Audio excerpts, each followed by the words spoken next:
Tudo bom?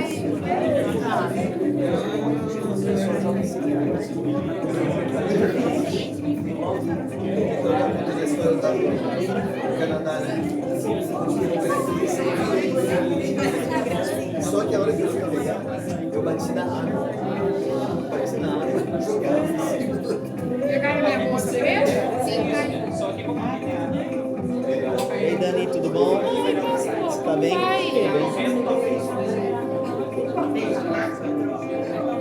Tudo bem com a senhora?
Amém? Amém. Muito boa tarde a todos. Quero convidar vocês a se colocarem de pé e já agradecendo a presença de muitos aqui que nos visitam. Todos vocês sejam muito bem-vindos. E esse é um dia magnífico. Não porque é diferente de qualquer culto que a gente já faz, que a gente já fez ao nosso Deus, mas porque nós temos esse privilégio. Eu lembro das palavras do rei Davi quando fala sobre celebrarmos as vitórias que Deus nos tem dado. E é isso que nós estamos fazendo hoje. Essa plantação de igreja que está acontecendo aqui, essa congregação está completando 1 ano de existência, amém? E é de muita alegria. E eu quero convidar você a manter essa mesma alegria, essa mesma motivação de tudo que nós vimos agora no começo desse culto, a você adorar e agradecer a esse Deus, levantar o seu louvor. Quero encorajar você a entregar a adoração a Ele nessa tarde. Vamos juntos? Amém. Amém? Então vamos lá.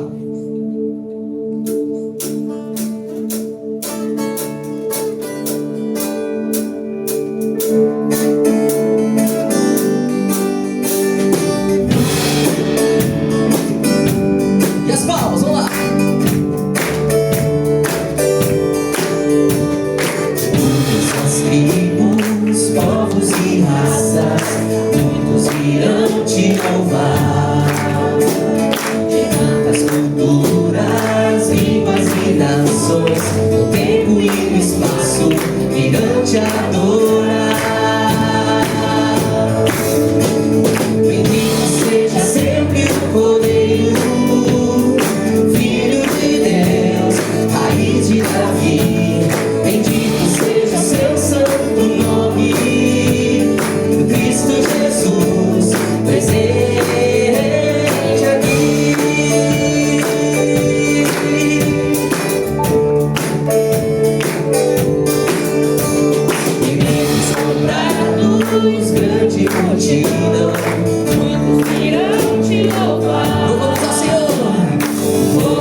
maravilhoso. E eu quero convidar você. Vamos fazer mais uma vez esse último verso. Ficou tão bonito, tão maravilhoso. A gente precisa aproveitar e exaltar o nosso Deus mais uma vez. Então vamos lá? E a nós só nos cabe tudo dedicar, oferta suave ao Senhor. Dons e talentos queremos consagrar, e a vida no teu altar pra teu louvor. Bendito, bendito seja sempre o Cordeiro. Declare, Filho de Deus, raiz de Davi. Bendito seja o seu santo nome, Cristo Jesus, presente aqui. Mais uma vez, bendito. Bendito seja sempre o Cordeiro, Filho de Deus, raiz de Davi. Bendito seja o seu santo nome, Cristo Jesus, presente aqui.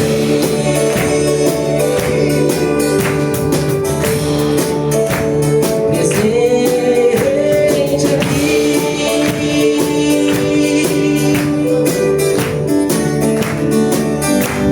Amém, amém. Aleluia, glória a Deus. Continuando a nossa adoração, nessa noite, não deixe cair essa adoração. Continue adorando ao nosso Deus. Exalte a Ele. Vamos juntos.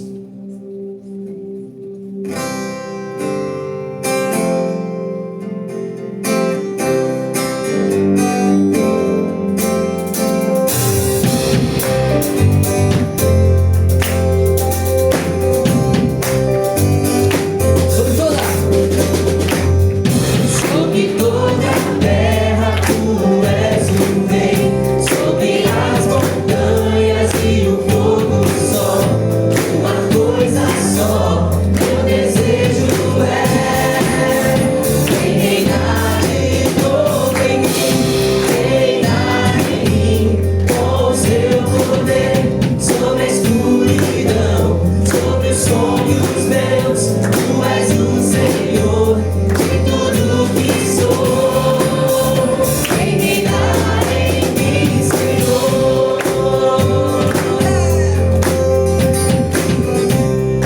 Cante sobre o meu pensar, sobre o meu pensar, tudo que eu falar faz-me refletir a beleza que há em ti. Tu és para mim mais que tudo aqui. Vem reinar de novo em mim, reinar em mim, com o seu poder, sobre a escuridão, sobre os sonhos meus. Tu és o Senhor de tudo que sou. Vem reinar em mim, Senhor.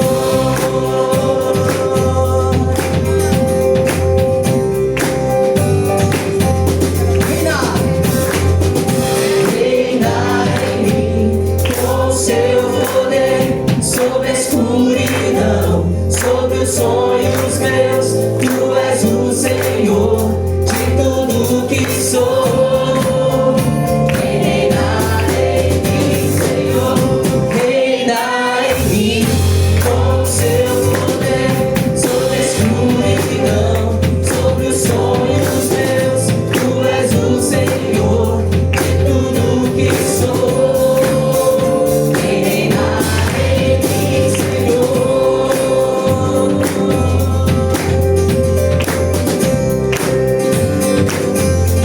Reinar em mim, Senhor. Chama o nome do Senhor.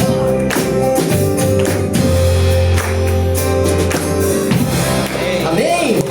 Aleluia. Agora que você sabe que você, baixe a sua cabeça, feche os seus olhos, vamos falar com o nosso Deus. Pai, obrigado, muito obrigado, Pai, por estarmos aqui.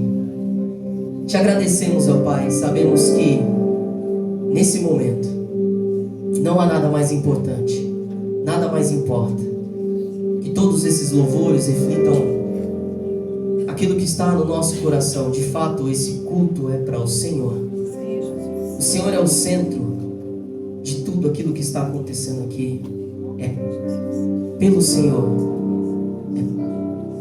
é através do Senhor que tudo isso tem acontecido. E somos gratos, completamente entregues e maravilhados pelos teus grandes feitos aqui neste lugar. Obrigado porque temos esse privilégio de celebrar, de comemorar tão grande vitória que o Senhor tem dado a este povo aqui no Massaguaçu. E que venham mais e mais celebrações e vitórias, que venham mais momentos como esse, onde o único intuito é cumprir o teu querer, cumprir o teu propósito, estarmos alinhados com a tua agenda, com o teu querer, Pai. O que importa é que o Senhor cresça e que nós diminuamos. Importa, Pai, que o Seu Evangelho possa ainda alcançar mais pessoas. Obrigado porque essa bandeira está fincada neste lugar, neste momento. E é o Senhor que tem nos sustentado. Te damos graça, glória, honra e louvor. Obrigado. Em nome de Jesus.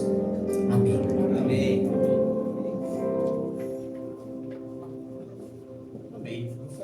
Vou fazer a introdução daqui mesmo.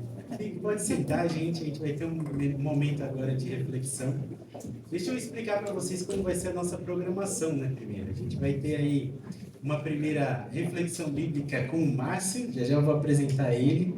Márcio e Damares, temos o privilégio de tê-los aqui com a gente, membros da nossa igreja e congregando aqui no Massaguaçu.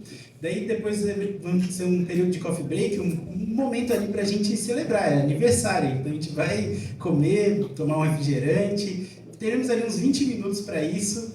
Por favor, quando a gente tocar aí o sinal, volta, porque senão a gente se estende muito. A gente é bom para conversar e para comer, então a gente acaba ficando ali. Mas vamos respeitar uns 20 minutinhos aí para esse coffee break. E voltamos para um segundo momento, que a gente vai ter uma outra reflexão bíblica, aí com o João Luiz. Eu também vou apresentar ele e a Denise daqui a pouco.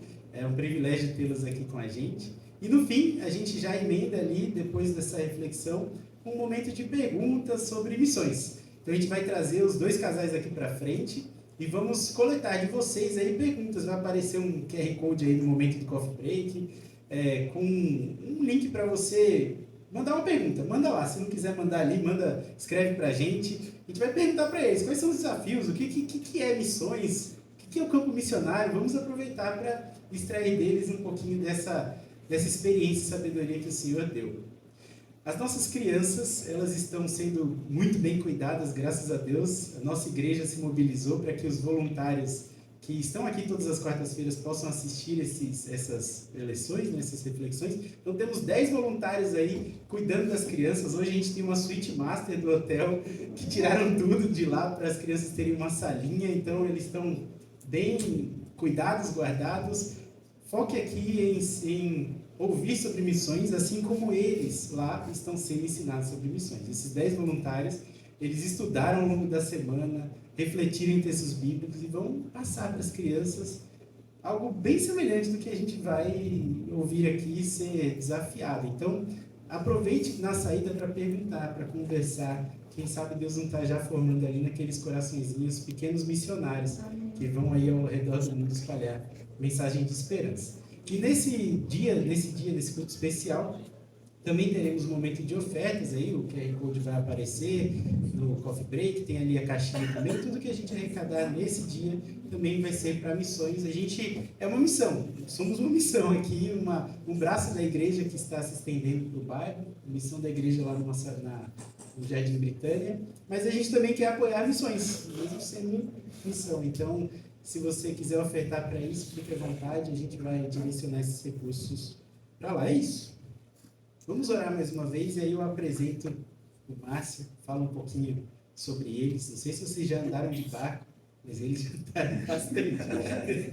Vamos orar. Deus bendito, nós te louvamos, nós te agradecemos pelo privilégio de estarmos aqui reunidos para celebrar um ano de missão, um ano de plantação. Obrigado, Deus, por capacitar, por fortalecer cada voluntário, cada pessoa que visitou, cada pessoa que deu do seu tempo para que isso acontecesse. Sabemos que não foi pelos nossos esforços que chegamos aqui, definitivamente não foi.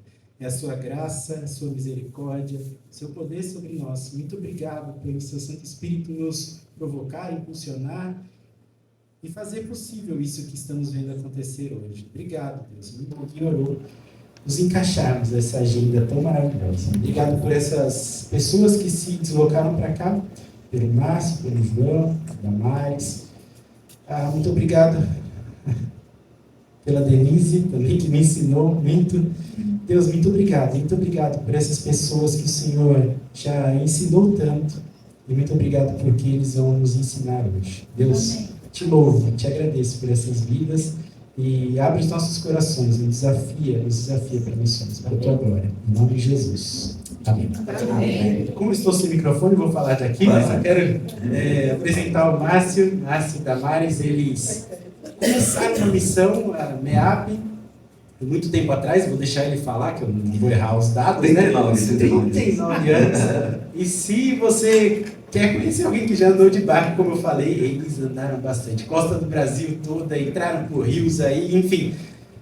Não para velejar, não para ter férias, para anunciar o Evangelho de Jesus. Isso é maravilhoso demais. A gente tem o privilégio de tê-los aqui com a gente, e hoje a gente vai ter o privilégio de ouvi-los também. Então, que Deus o capacite. Amém.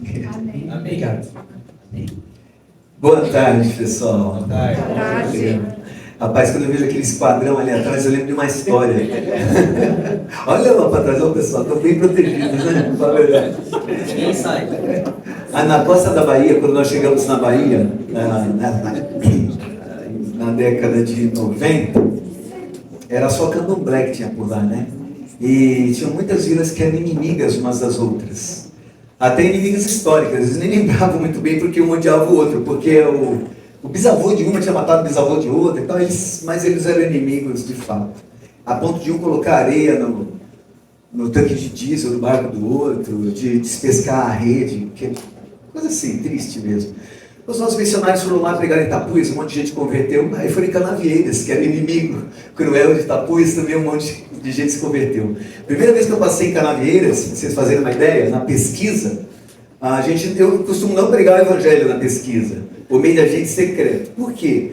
Porque se você faz aquele alarido, de alguma maneira o diabo levanta cadeias mais poderosas e mais difíceis de ser atravessadas. Mas ali não deu, cara, era muita babação de ovo para Iemanjá. Aí eu comecei a falar do Criador, né? Que se tem qualquer outra entidade, tem alguém que criou, deve ser maior. Comecei a falar do Criador e o cara me cortou, um grandão. Aquele pessoal ali daquela região da Bahia, não sei de que lugar eles vieram, da África, são muito altos, fortes. E o cara falou assim, ó, se você gosta de Jesus, você pode ir embora com ele, que a gente já tem Iemanjá que é suficiente pra gente. Era esse o contexto de Canavieiras. Não confundir com outra Canavieiras também na Bahia, né, do surf e tudo mais. Não, essa é uma ilhotinha, uma vilazinha na ilha chamada Boipeba. E aí o pessoal de Canavieiras e o pessoal de Itapuias se perdoaram. Não sabiam muito bem porquê, mas se perdoaram. E eles começaram a andar juntos, a pescar juntos. E aí o pessoal começou a ter problema na comunidade com isso. Rapaz, você não tem que cabeça não? Como é que você sai com um cara daquele lá para pescar? E eles começaram a dizer, não rapaz, por que não? E nunca fez nada de mal para mim. Mas não dava, não entrava na cabeça do pessoal. E aí quando eu vi aquilo ali atrás, eu lembrei da história de Canavieiras. O dia que o Lelego de Itapuias estava pregando em Canavieiras. Você chegou naquela região lá? Chegou alguma equipe naquela região, da ilha de Boipeba? Você foi com tanta equipe para mear? Bom, e aí ele estava pregando lá. Estava assim, altão. O filho dele mais alto ainda, quase 2 metros de altura. E o pessoal, quando soube que o Lelego estava pregando em Canavieiras, não prestou, porque ele era de Itapuias. Aí entraram na igreja, espancaram ele enquanto ele estava pregando, ele não reagiu. E quando eles estavam saindo, o filho dele parou assim, na porta, aquele armário, 2 armários, né? Parou assim na porta, aquele monstro. Igualzinho ele estava ali agora. Parou assim na porta. Aí os caras pararam, porque agora tem 50 pessoas ao redor deles, eles não conseguem sair. E o rapaz falou assim, eu entendo muito bem o que está passando no coração de vocês. Estava lá um dia desses, vocês estão perdoados. Vocês não imaginam o que aconteceu dali para frente. Então, a gente podia estar aqui orando por eles, ou podia estar lá pregando. Missões tem a ver com isso.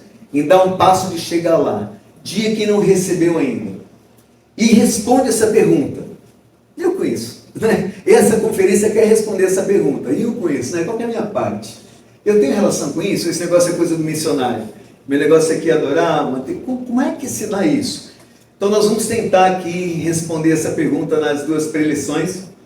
A primeira coisa que eu queria dizer, vamos dizer, numa perspectiva de se envolver com missões. Estou pensando só em envolvimento por enquanto. Não o que fazer, mas em estar pronto para fazer. Desejoso de fazer, querendo participar. Só isso por enquanto. O que eu vou fazer, como eu vou fazer, com que autoridade eu vou fazer, a gente vai discutindo aqui para frente. Mas eu estou pronto, meu coração está pronto. Você analisa uma coisa. Durante aqueles 40 dias que Jesus esteve vivo entre a ressurreição e a ascensão, ele ensinou 6 vezes. Ele comentou outros assuntos, mas ensinar, lembrar, relembrar do ensinamento foram 6 vezes só. Todas elas sobre missões. Ele podia falar sobre amor, sobre igreja, sobre futuro, sobre comunhão, porque a igreja ia ter que estar junta. Ele não falou nada disso. Jesus ressurreto, primeira tarde da ressurreição, ele está no meio dos discípulos, que já eram chamados de apóstolos, e falou, paz seja convosco. Primeira palavra do Cristo foi ressurreto com eles, que tinham vivido 3 anos e meio com ele. E ele fala, como o Pai me enviou, eu também vos envio. Aí começa o papo por aí, e daí para frente não para mais. Ali mesmo, naquele dia ele falou, são essas as palavras que vos falei estando ainda convosco, que importava tudo que de mim está escrito na lei de Moisés, nos profetas e nos salmos. Isso está em Lucas 24, de 44 a 49. Então Jesus está dizendo, olha, eu vou falar para vocês uma coisa que não é nova. Essas coisas eu já falei enquanto eu estava convosco. Que tinha que se cumprir tudo que de mim está escrito na lei de Moisés, nos profetas e nos salmos. E aí tem um adendozinho, diz assim, e então lhes abriu o entendimento para que entendesse essas coisas. E disse, assim está escrito, que o Cristo havia de padecer. Eles sabiam disso. Ressuscitar no 3º dia, eles tinham certeza absoluta, estava conversando com ele.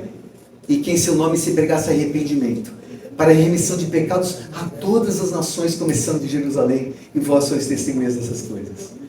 Então Jesus, o primeiro papo de Jesus com os discípulos, enquanto ressurreto, foi esse, um papo de missão e missões. E aí vai, não para mais. Ide por todo mundo, pregar o evangelho a toda criatura. Isso foi depois, quando ele repreendeu a falta de fé deles, uma semana depois. Porque Tomé, que não estava lá, falou assim, se você não botar a mão aqui... Não... Ele falou, Tomé, você está crendo? Está entendendo? Tá, então vão e pregue o evangelho por todo mundo. Aí ele falou, olha, vão até a Galileia, eu vou encontrar com vocês lá. Eles vão, mais ou menos 3 semanas depois da ressurreição, eu não posso provar isso, mas eu acho que foram mais ou menos 3 semanas.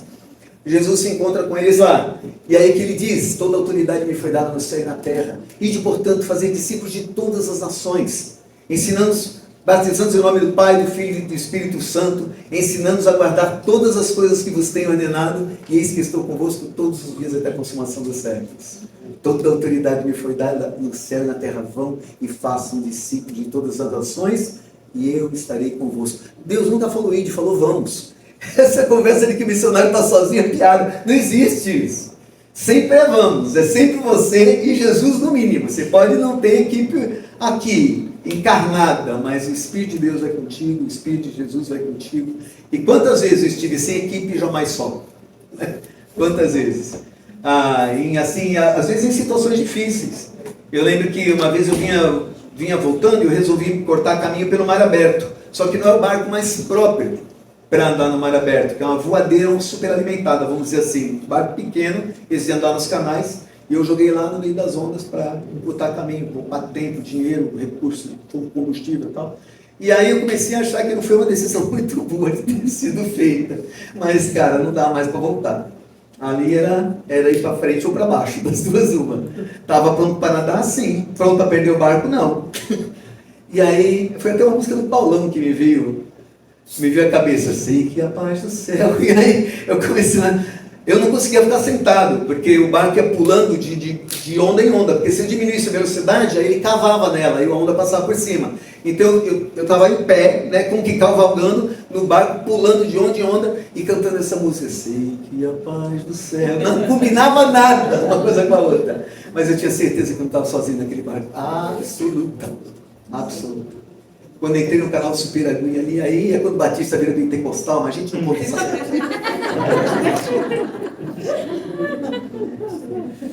É muito legal servir a Deus, mas tem que estar lá. Tem que estar lá. Né? A gente tinha que estar lá. Tem que... Super Aguinha foi um lugar maravilhoso, porque o cara que mais nos perseguia se converteu um dia. E ele morreu logo depois, ele estava mal, estava doente, eu nem sabia quão mal ele estava. Ele falava que a gente era lobo, traidor, mentiroso, aquelas coisas, né? E aí eu chego na vila, é outra que a gente quase morreu, tadinha. A Damares nessa, o motor parou no lugar errado. O motor sempre para no lugar errado, isso é coisa, é acordo já.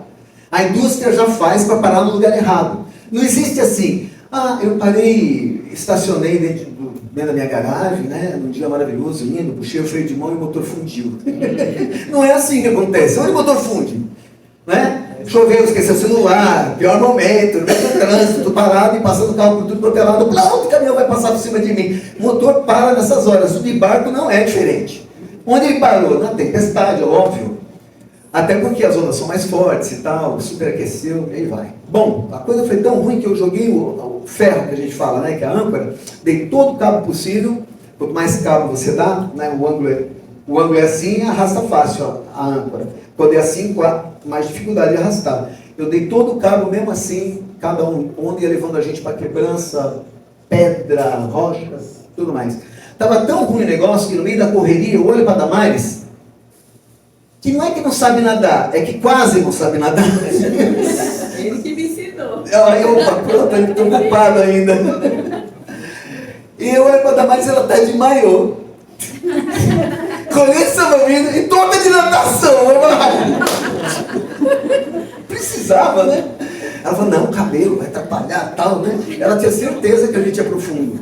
Aí, pela graça de Deus, o motor meio que funcionou e tal. E nesse dia que a gente entra, para nessa vida, esse cara vem, que odiava a gente, e ele vinha andando firme, né? Ele não vinha assim, vamos ver o que está acontecendo. Ele vinha caminhando assim. Falei, pronto, deve ter uma faca ali atrás dele, alguma coisa, agora já era. Não morremos ali? Aí o cara chegou e falou, você pode contar aquela história de novo? Eu falei, claro, vamos lá na tua casa. Eu nunca tinha deixado a gente entrar na casa dele. Entramos na casa dele, esse cara ouve atentamente, entrega a vida para Cristo. Oro com ele, eu nunca esqueço que a gente ficou tanto tempo parado aqui tentando botar aquele barco para funcionar e depois entrando no meio das ondas, que quando eu fecho os olhos para olhar por ele, o chão está mexendo. Na verdade não está, né? Que eu acostumei com o balanço do barco lá de trás. Aquele homem entrega a vida dele para Cristo, ele tem salvação naquela comunidade, uma igreja lá hoje. A história dura e linda, mas tem que estar lá. Tem que estar lá. Essas coisas acontecem quando a gente está lá. Não acontece de outro jeito. Naquele dia eu pensei assim, e se a gente não estivesse aqui? Né? E se tivesse morrido ali? Porque quando nós entregamos a nossa história para Deus, é para Ele ser honrado. Com morte ou vida não importa, é para Ele ser honrado. Ele poderia ter escolhido ser honrado com a nossa morte ali. E estaria dentro do combinado, sem problema nenhum isso. Mas quando que eu descobri aquelas comunidades, comprar um barco, começar tudo do zero, né? Aí eu pensei a primeira vez em ter uma agência missionária, uma organização missionária. Eu tinha 24 anos de idade naquele dia. E aí nasce a MEAP ali em um ano e pouquinho depois daquilo nasce a MEAP. Mas foi basicamente para morrer em paz que a gente começou uma organização missionária. Isso não é para algumas pessoas, é para um grupo, gente que está a fim de fazer. Tu vê, é um outro passo. Você está lá, mas agora você está trazendo gente junto, está se organizando. E aí você compartilha a sua visão, como eu estou compartilhando aqui. Alguém de repente vai falar, como é que eu posso ajudar esse negócio? Vamos fazer juntos? Vamos fazer juntos, né? A gente pode ir mais longe, mais rápido. E eu com isso, né? Tem muito para fazer, mas eu acho que a primeira coisa que eu quero falar com vocês está no ambiente da paixão. Não é por sermos latinos, brasileiros, gente que mora no litoral, que parece que é mais apaixonado que o resto do planeta. Eu estou vendo a marido e mulher, quase ninguém aqui está desabraçado, né? Eu vou começar a pregar nos Estados Unidos daqui a pouco. Se tu abraça e for numa igreja tradicional, o cara bate na tua mãozinha assim, né? Tem essa expressão estranha que nós somos assim, culturalmente falando, mais apaixonados. Mas, meus amados, pensa assim, o que é prioridade para a nossa paixão é prioridade para a gente. Que nem eu sempre gostei de esporte, aventura e tal. A Damares curte comédia romântica, suquinho. Imagina se eu levo ela para mergulhar. Não levo. Mas eu já assisti todas as comédias românticas do mundo e chorei com metade. Nossa, mas você mesmo é assim, um cara que está no mar e tal, pai em frente, e depois fala comédia romântica, tem um lado da Damares que chegou para ficar. Pessoal, paixão é isso, é você viver na ótica do outro, é você fazer uma caminhada com o outro a partir do que é prioridade para o outro. Porque se eu fizer a Damares entrar nas minhas prioridades, é quase desamor, né? Tipo assim, vem me fazer feliz porque te amo, né? Como o Djavan falou um dia, a maior bobagem que eu joguei na minha vida. Como é que tem coragem de cantar uma heresia dessa? Vem me fazer feliz porque eu te amo. Pô, tinha que ser pelo menos vou te fazer feliz porque te amo, né? No mínimo, para ter cérebro. Não precisa ser crente, nada não, para ter cérebro. Não, vem me fazer feliz. Por quê? Porque eu te amo. Vai, faz mais. A banda aqui agora, coça. Né? Pessoal, não é a nossa agenda. A paixão tem a ver com a agenda do outro. Tem a ver com a caminhada do outro, com as prioridades do outro. A prioridade de Jesus absoluta é para ele.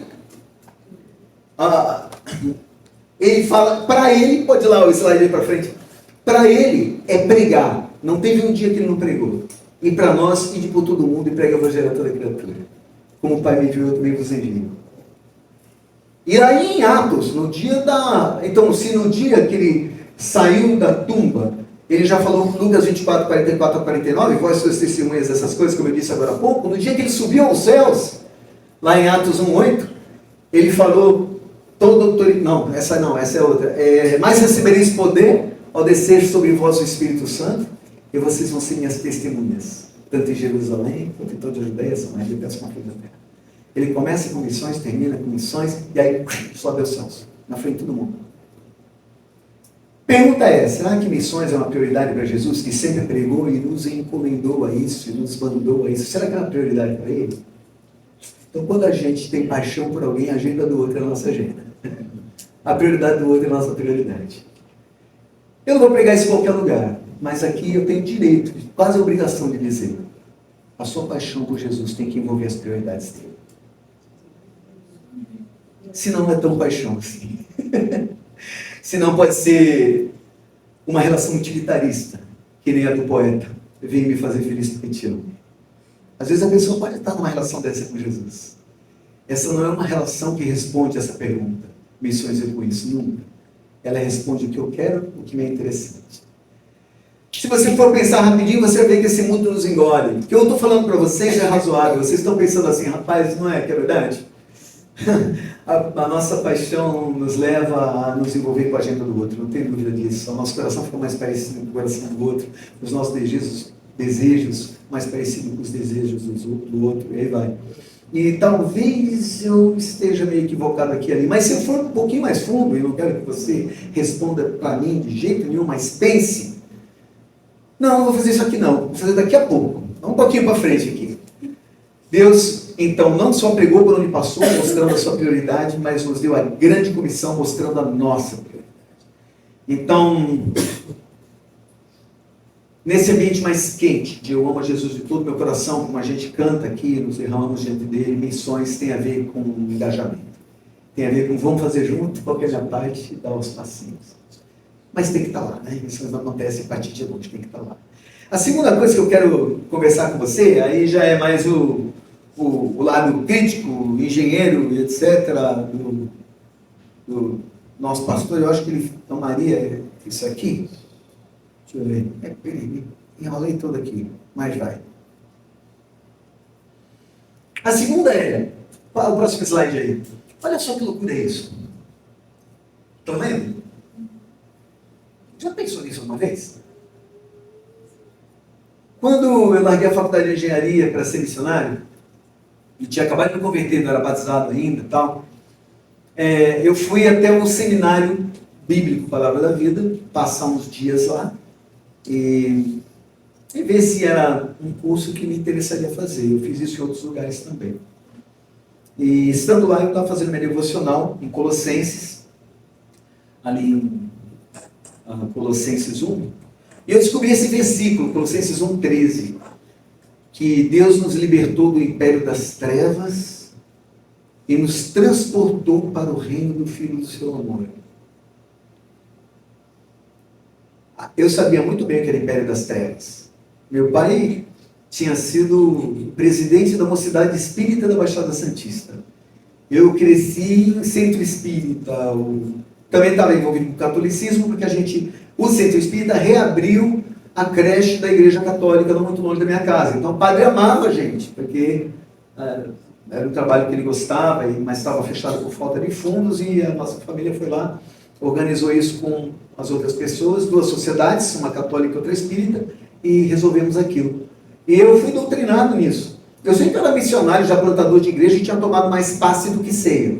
Você fazer uma ideia do tempo que a gente ficou lá naquele centro espírita. Então, quando ele fala, ele nos libertou do império das trevas, eu sabia muito bem o que isso significava. Porque aquele ambiente era um ambiente de trevas. Trevas. E eu pensei, como é que gente iluminada pode estar num ambiente de trevas desse? Não combina. Eu não era cristão, só era doutrinado ali. Eu sabia que alguma coisa estava muito errada naquele lugar. Principalmente ver minha mãe possessa, que ela acha que estava possessa, mas estava. E outras coisas assim horríveis acontecendo dentro de casa, discórdias e tudo mais. Então esse libertar do império das trevas, quando eu estava lendo isso daqui lá no seminário, no devocional, era muito fácil de entender para mim. Agora me transportou, olha o tempo verbal aqui, não transporta ou transportará, me transportou para o reino de Jesus. Rapaz, quer dizer que Deus já me libertou, tudo bem, eu entendo isso, mas Deus já me transportou para o seu reino, E Jesus falou, vou preparar lugar. E se alegra muito de querer que eu esteja com Ele. Eu me alegro muito de querer estar com Ele. Nós concordamos 100% nisso. Pai e filho dizendo, se eu quer que eu esteja aí, também quero. Mas fica. Mas peraí, eu sou cidadão do céu, eu fico na terra. É assim que é a brincadeira? É assim que é a brincadeira, mas eu não entendo isso. Não faz muito sentido. E comecei a pensar nas possibilidades. Porque Deus, na sua sabedoria, Jesus Cristo, no seu amor, com um lugar onde não há mais lágrima, onde não há mais pecado, onde não há mais tristeza, por que eu continuo na terra? Alguns não têm casa, Paga aluguel ou vive daqui e ali, e lá você tem um lugar preparado para você. Por que eu continuo na terra sendo cidadão do céu?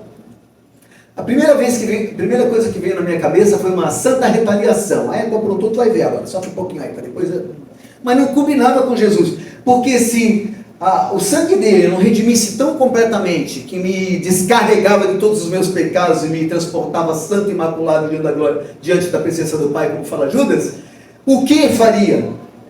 Uma expiação humana de sofrer um pouco, quer dizer, o meu sofrimento completaria a obra de Cristo? Ou a brinha ruim, hein? Incompleta. Claro que não era isso. Eu mesmo falei, não tem lógica nenhuma isso daqui. E aí eu comecei a me perguntar, e eu perguntei para os seminaristas. Os caras estavam em volta, eu novo convertido, não era batizado ainda, e os caras filhos de pastor, tinham crescido na igreja, e perguntei para os caras, olha as respostas que eles me deram, aí eu anotei algumas delas. Bom, primeiro deixa eu fazer uma análise aqui. Outra coisa, Jesus falou que nós não somos desse mundo. Isso aqui você pode falar, não, você está falando do sistema. Não, o sistema e tudo que envolve ele, e o outro e tudo que envolve ele. Quando você não é, você não é.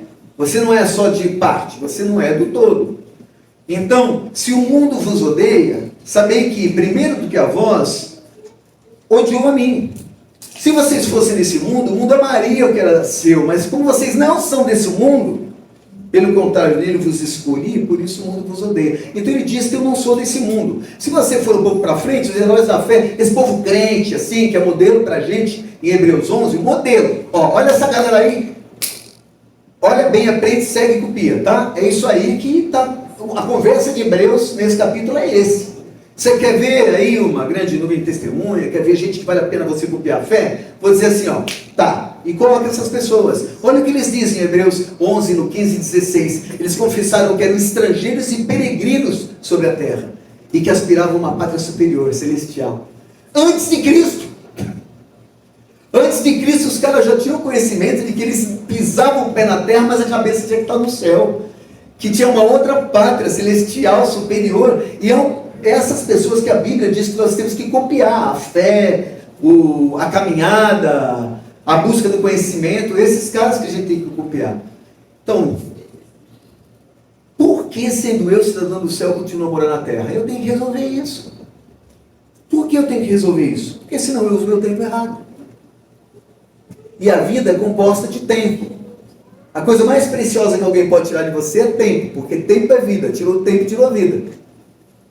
10 minutos que você conversou com alguém é 10 minutos a menos que você tem na sua vida. Isso é matemático. Se você for morrer no dia X, cada minuto que você usa para uma coisa, deixou de usar para outra. É cruel, mas é assim que é. Tempo é vida. Não tempo é não vida. Quando você perder tempo, rapaz, não dá mais, não tem mais tempo, o tic-tac não bate mais na minha vida, você morreu. Ou seja, eu tenho que fazer alguma coisa com a minha vida que tenha a ver com o que Deus quer, se eu tenho de todo o coração. E que preste se eu quero viver uma vida decente. Por que, sendo eu cidadão do céu, continuo a morar na terra? Eu tenho que saber disso. Por quê? Tem a ver com propósito. Tem a ver não com o que eu sou, mas o que eu faço. As minhas ações, porque o que eu sou não toma tempo. Eu sou em um segundo e sou em uma eternidade. O que eu sou. Mas o que eu faço, não. O que eu faço é temporal. Vocês não sabiam que ia bater palma, olha só. Agora já sabem. Vem como o tempo é importante, 1/10 de segundo vocês não sabiam ainda. Aí souberam. Mas essa palma já foi, eu não posso mexer. Pessoal, o tempo é uma coisa muito importante. Como você usa o seu tempo?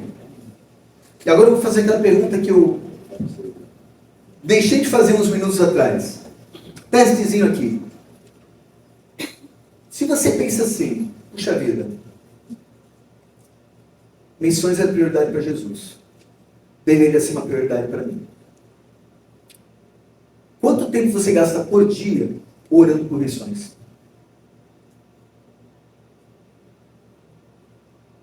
Por semana? Quanto tempo você gasta orando, pensando, orando, ou encorajando um missionário? Ou entrando em contato com alguém que faz missões e vendo o que ele precisa para você de alguma maneira se envolver. Ou fazendo alguma coisa por missões. Ou doando.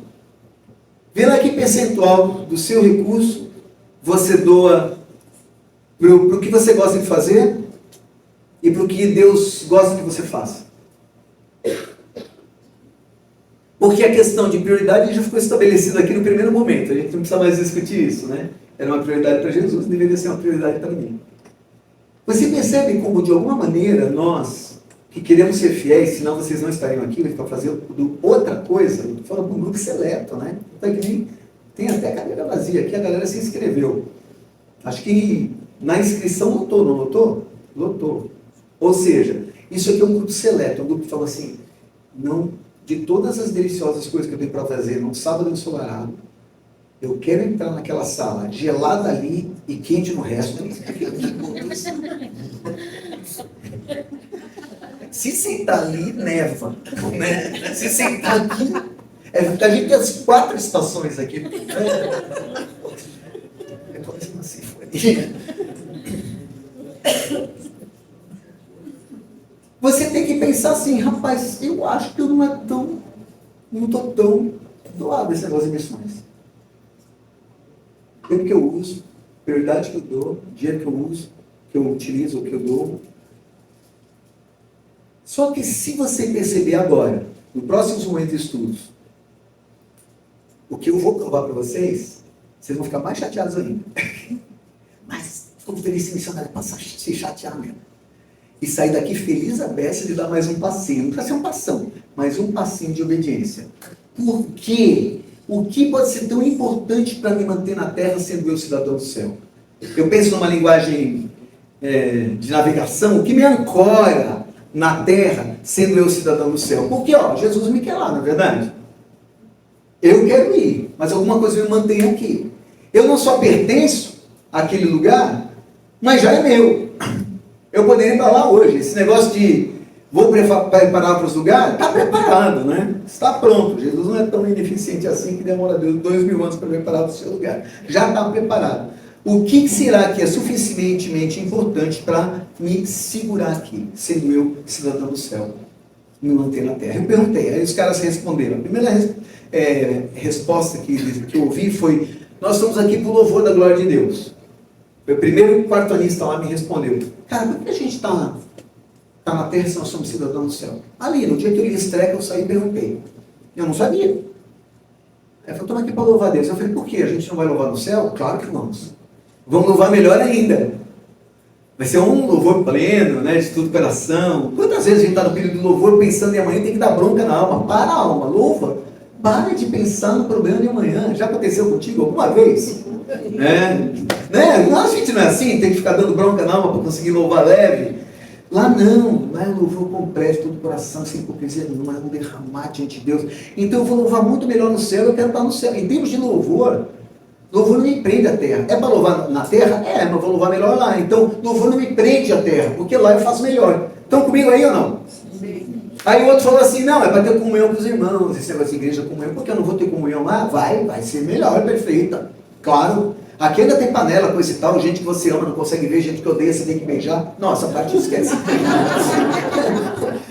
Mas a comunhão aqui é uma comunhão limitadíssima, lá vai ser uma comunhão perfeita. Ou seja, a comunhão não me prende a terra. Tem que ter comunhão, tem, mas não me prende, porque vai ser melhor no céu, entendeu? Então, em termos de comunhão, me leva para o céu. Não me segura na terra esse negócio, porque melhor farei no céu. Aí, é para aprender do Senhor. 1 Coríntios 13:2 diz que no céu nós vamos conhecer a Cristo tanto quanto somos conhecidos. Como Jesus nos conhece, eu vou conhecê-lo. Rapaz, é de arrepiar. Você conhecer a Jesus na proporção que ele me conhece, isso tem que, né? Você tem que falar: rapaz, só céu mesmo, né? E aqui a gente vai, estuda, e daqui a pouco está caindo em coisa que não fazia antes. E esquece. Aqui a gente consegue esquecer o que aprendeu. Despraticar. Desconstruir a vida cristã enquanto está aprendendo uma coisa nova. É ridículo, eu me sinto um ridículo? Me sinto, claro que me sinto. Vocês também, eventualmente, se sentem. Aqui é um péssimo lugar para aprender de Deus, mas tem que aprender de Deus todos os dias. É um bom lugar? Não. Qual é o melhor lugar? Lá, eu vou conhecer tudo quanto sou conhecido. Aprender de Deus não me segura aqui. E qualquer coisa que você fizer, eu já fiz todos os exercícios que você pode imaginar. Qualquer coisa que você falar que é tarefa da igreja na terra, você vai fazer melhor no céu. A não ser... O que será que a igreja faz aqui que não vai fazer no céu? Pregar o evangelho. Lá não tem perdido, pessoal. Lá não tem perdido. Lá não tem necessitado. Eu vou colocar assim, para o próximo slide. Vocês vão lendo enquanto eu vou falando. Vocês vão lembrar lá de Mateus 25. Quando ele falou: na verdade, não os conheci. Quando eu falar necessitado, vamos pensar em todo tipo de necessidade. Não há necessidade no céu, porque Jesus supre tudo. Nem luz precisa ter, porque ele é luz suficiente. A água sai do trono, nem mar precisa. Imagina só, né? Coisa linda isso. Mas se houver um necessitado e um ministério necessitado, você está fazendo alguma coisa que você não vai fazer no céu. E a igreja não vai fazer mais nada diferente disso e obediente a Jesus que não faça no céu. A única coisa que te segura aqui na terra, sendo você cidadão do céu, e agora a gente não está falando sobre caráter e essência, estamos falando sobre participação e ação, é missões, em todos os seus sentidos, de resgate integral. Ou seja, cidadão do céu mora na terra hoje, com tudo acertado no céu, para ele ir agora, para isso. E agora a gente estabelece uma prioridade um pouco mais encorpada, não é? Um pouco mais encorpada. Porque paixão é paixão, né? O dia está quente, o dia nem tanto assim. Mas isso aqui, pessoal, né, não é irrefutável. A única coisa que segura a igreja do céu na terra é cuidar de gente que não tem Jesus, perdida em todas as suas necessidades. Nem do crente seria, porque como ele está no céu, não ia ter necessidade para ele, né? Ou seja, se não existisse, não é nem o tanto o cuidado do cristão, porque ele já está potencialmente falando cuidado em tudo que você pode imaginar. Se não fosse o cuidado do não cristão, não teria motivo do cristão que sofre estar aqui.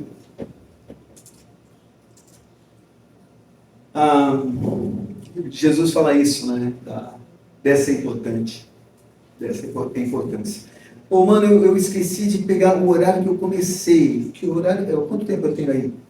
Pra eu ver como é que eu lido com isso. Tem alguém aí que sabe do horário? Tá. Deixa eu falar de um potencial impedimento aqui para vocês. Ficou ruim o negócio, né? Parece que o clima ficou ruim. Sabe por quê? Porque você parou, olhou e falou assim, rapaz, eu acho que eu sou um pouco desobediente. Você pensou nisso agora. Isso é uma bênção, porque você sai daqui falando, bom, qual é o passo que o Senhor quer que eu dê hoje? E Deus nunca vai pedir um passo que você não possa dar. Deus não dá uma ordem que não pode ser cumprida. Mas sai daqui falando isso, Senhor, eu quero te obedecer mais e melhor. Sai daqui pensando nisso, falando isso. Em termos de pregação, tá? Pregação, Ministério da Pregação.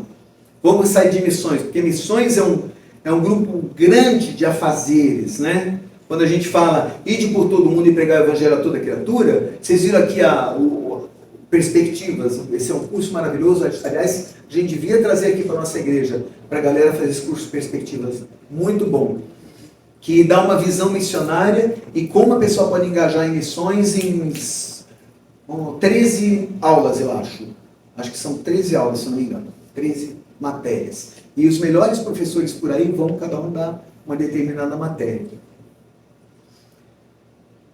E o pessoal ali falou, aprender novas línguas, traduzir Bíblia, ir aos não alcançados, ministrar de uma maneira, culturalmente falando, inteligível.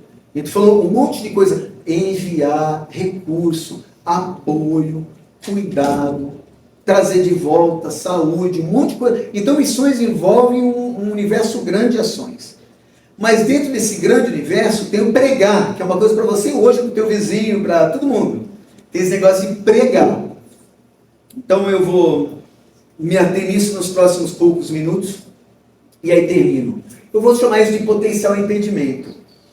Talvez, só talvez, uma das principais barreiras para a evangelização não seja tanto as dificuldades mais explícitas, mas seja você não entender muito bem o que seja o evangelho. Porque é para pregar o evangelho. Mas eu prego o que mesmo? Eu prego o evangelho. Tá. Não entendi. Porque a gente mistura o evangelho com um monte de coisas. Por exemplo, às vezes a gente mistura o evangelho com a pregação. A pregação, a mensagem do evangelho. Então você prega o evangelho, você prega a pregação, você evangeliza o evangelho. Porque se for sinônimo, a pregação for sinônimo de evangelho, eu posso substituir a palavra. Eu posso evangelizar o evangelho ou pregar a pregação. Não é sinônimo, são coisas diferentes. Pregar uma coisa, o evangelho é outra. Então a mensagem não é o evangelho. Tanto é que a mensagem não salva. A mensagem só deixa a pessoa conhecedora das suas necessidades e as suas possibilidades. Mas não salva. Ela não tem poder de salvar. Quem tem poder de salvar? É Cristo. Não tem outro que tem poder de salvar, não é verdade? Então deixa eu conversar um pouquinho com vocês sobre isso. Olha lá Romanos 1. Paulo, ele introduz a carta aos Romanos. Lembra que ele está falando para esse pessoal ali de Roma que não tem ascendência judaica, nada disso, tá? Começando do zero dos caras. Então ele vai falar do que é sério, do que é central, daquilo que importa de verdade, né? Que você coloca o pé em cima e caminha o cristianismo com segurança. Então ele fala, Paulo, servo de Cristo Jesus. Estou aqui para mandar em ninguém, estou aqui para servir. Ele usa uma palavra assim, dura aqui para servo, né? Servo mesmo, lá embaixo. Chamado para ser apóstolo, né? Um anunciador, um revelador, separado, iniciador, separado para o evangelho de Deus. Então aqui ele tem o evangelho e tem Deus, como duas coisas diferentes.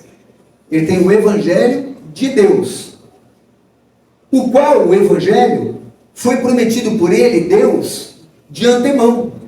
Então ele diz que o Evangelho foi prometido de antemão. E quem que prometeu que o Evangelho viria, ou chegaria, ou aconteceria? Os profetas nas Sagradas Escrituras. Eles que falavam a respeito do Evangelho. E que Evangelho é esse? É o seu filho, porque essas Escrituras falam acerca do seu filho, do Evangelho. Do seu filho, que como homem era descendente de Davi. Mensagem não é descendente de ninguém.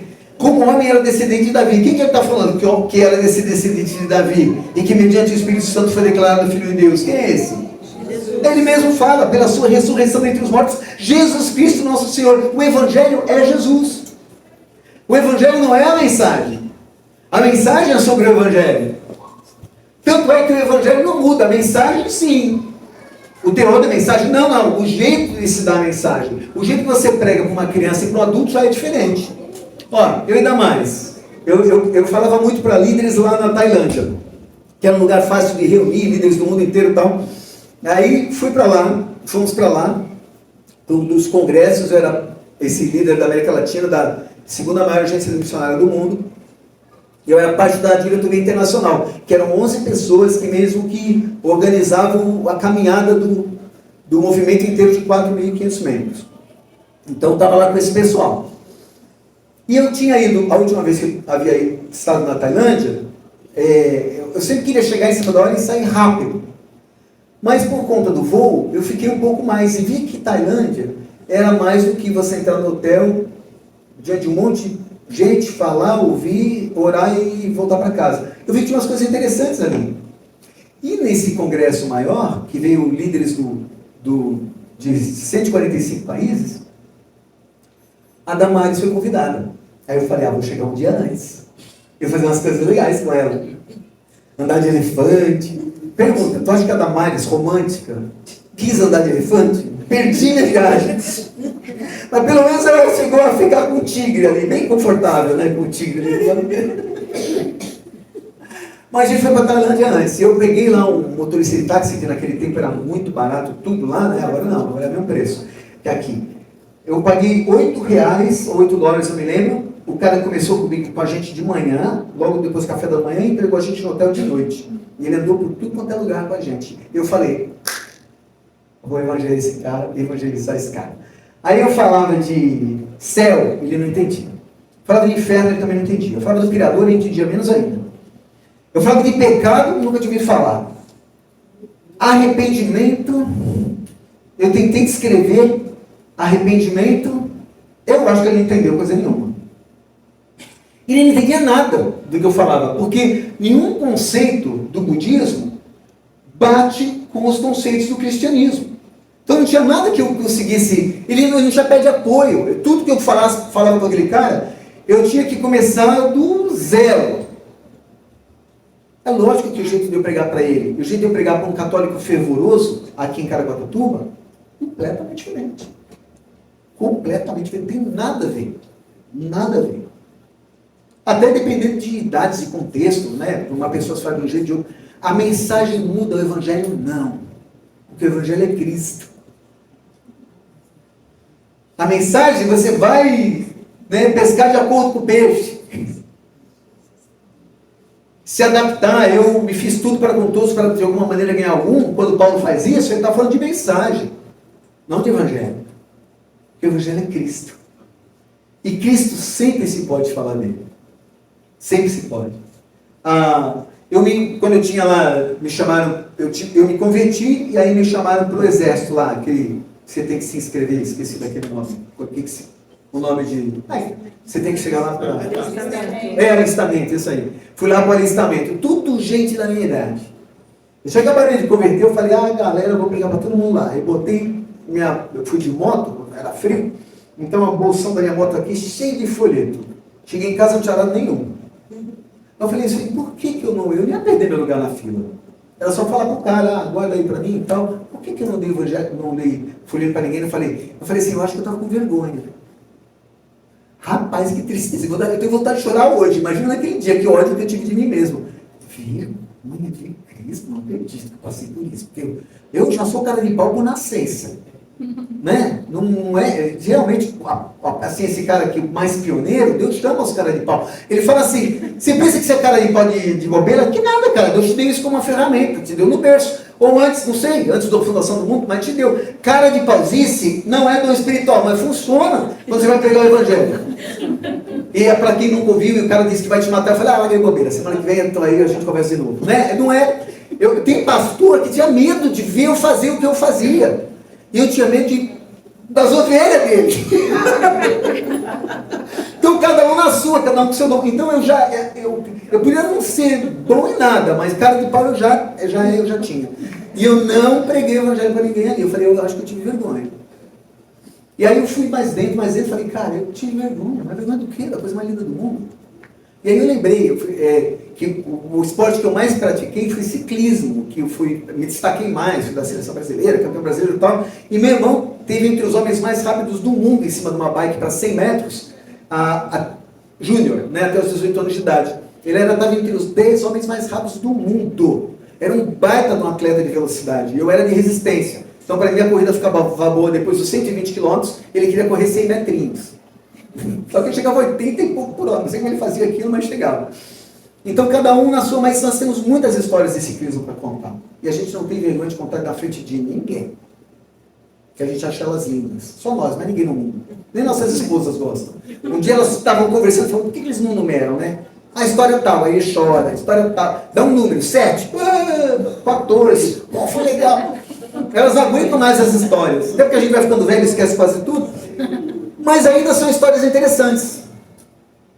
Rapaz, a história de Jesus é muito mais interessante. Eu não tinha vergonha nenhuma de falar as minhas histórias do ciclismo, mas tive vergonha de falar a história da cruz. Acabou ali. Falei, Jesus, os caras falavam mentira como se fosse verdade. Eu não vou falar a verdade como se fosse mentira. Não vou. Acabou. O que o cara está pensando em mim é problema dele. Ele se vire com o Senhor, porque é o Senhor que está mandando eu pregar. Ele se vire com o Senhor. Eu vou falar como se ele entendesse. Como assim, Márcio? Porque são verdades espirituais que só se discernem espiritualmente. Eu não sei fazer isso. Eu não sei tocar coração. Não sei fazer ninguém discernir. Só sei contar a história. Se eles vão entender ou não, não é problema meu. É problema do Espírito de Deus. E deles com Deus. Se não entender, o problema dele. Vai para o inferno. Não, eu vou ficar triste, mas não tanto. Como se eu fosse para o inferno. Nossa, que horrível. Por que eu fui falar isso? Está gravando isso aqui não, né?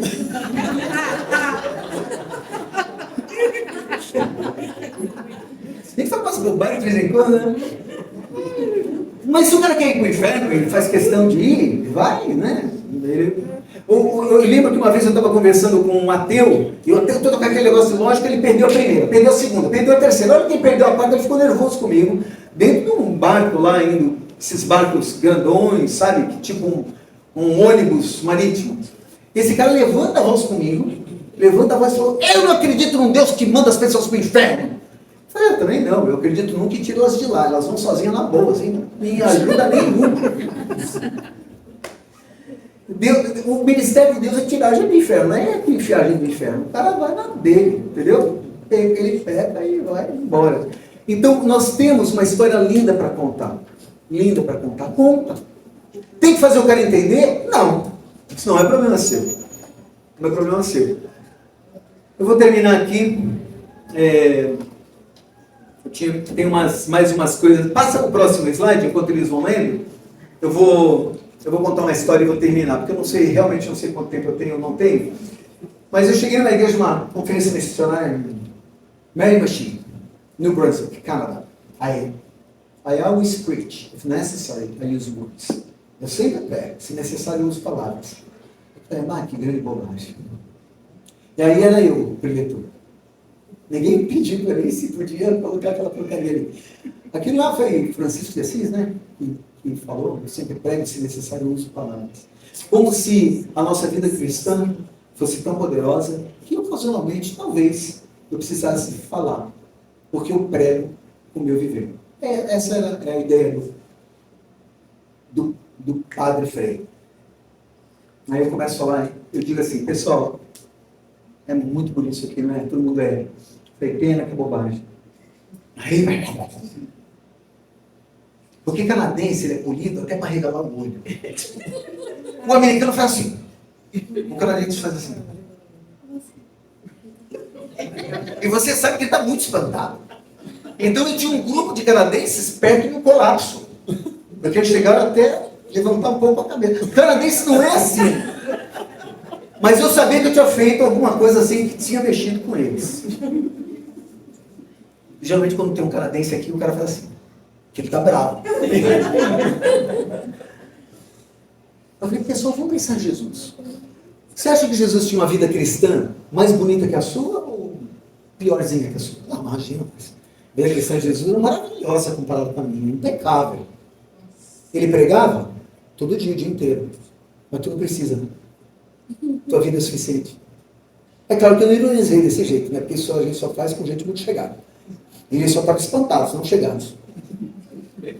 Falei, pessoal, a vida bonita de vocês só vai levantar perguntas, não vai dar respostas.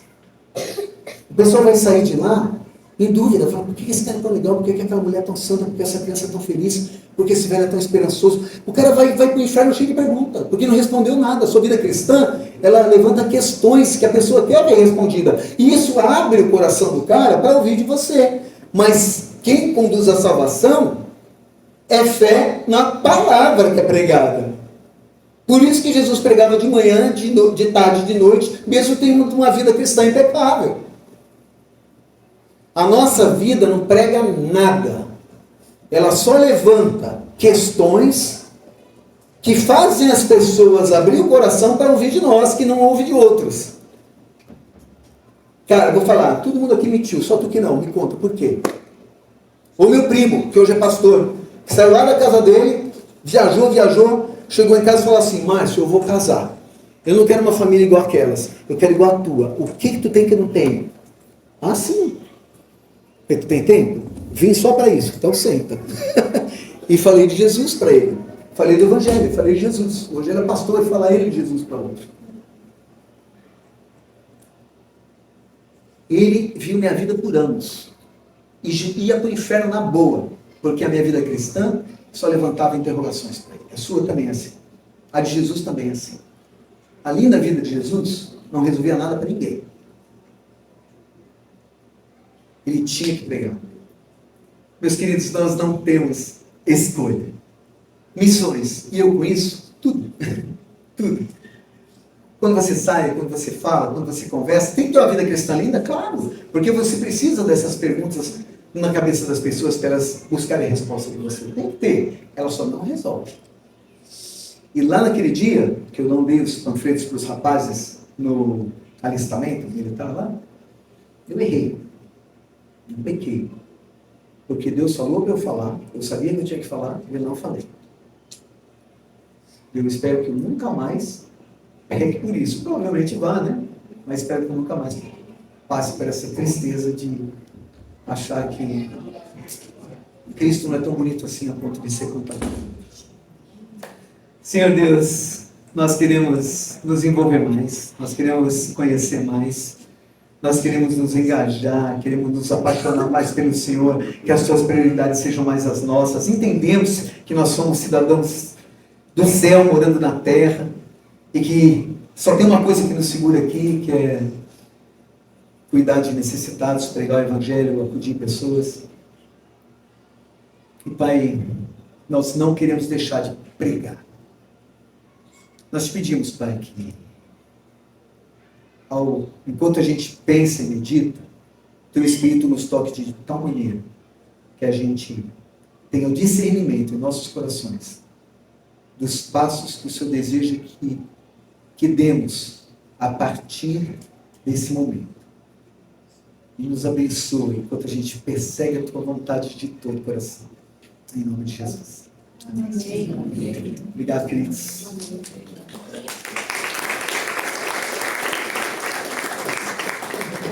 Amém. São 6h11, voltamos às 6h30, pode ser? Pode. Se tiver comida ainda, porque as crianças já estão lá ainda. Aí vamos ver.